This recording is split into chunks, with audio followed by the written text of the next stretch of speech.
My family and I recently drove back home to mourn the loss of a dear friend and to support his family through the loss. We went there hoping to be of some support to our friends, and in the end, I ended up receiving far more than I ever could have given.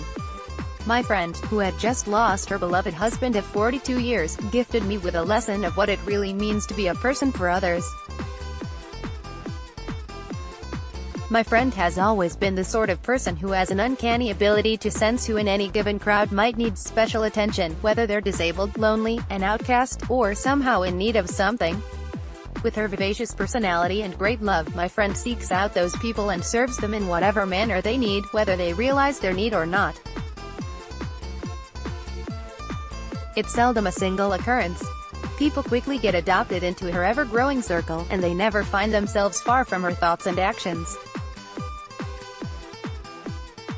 When we visited this time, I was heartened that, after years of her giving to us in so many ways throughout our friendship, we would finally be able to give back some of that love to her and to serve her. Knowing her capacity for deep love, we expected she'd be overwhelmed with grief.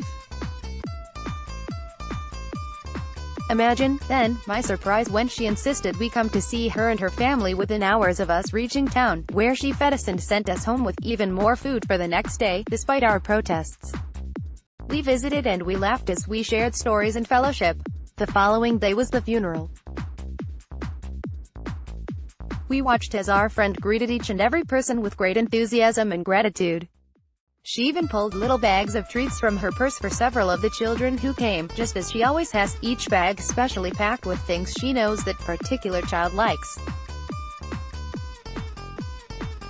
It was not surprising to us at all that those present at the funeral represented so many ages, races, and walks of life. Together with her husband, she had welcomed and loved them all. She and her husband had made a ministry of finding God in everyone and in serving those most in need of God's love. And here she was, in enormous pain from the fresh wound of losing her husband, still ministering to everyone else. I later learned that she also took the time that afternoon to check in on a friend of hers, because that lady had to attend 2 funerals that day, and my friend wanted to check in on her and boost her spirits between funerals. My friend has the gift of being able to make everyone feel special and loved. She ministers so consistently to those around her that, even in times of great pain and sorrow, she continues to serve. She never tires of her ministry, nor even sees it as such. It has quite simply become a part of who she is.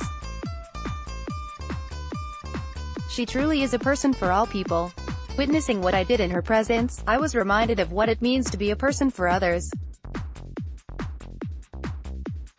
My friend is a tremendous gift to all those in her community, and to me, as I continue to learn from her example.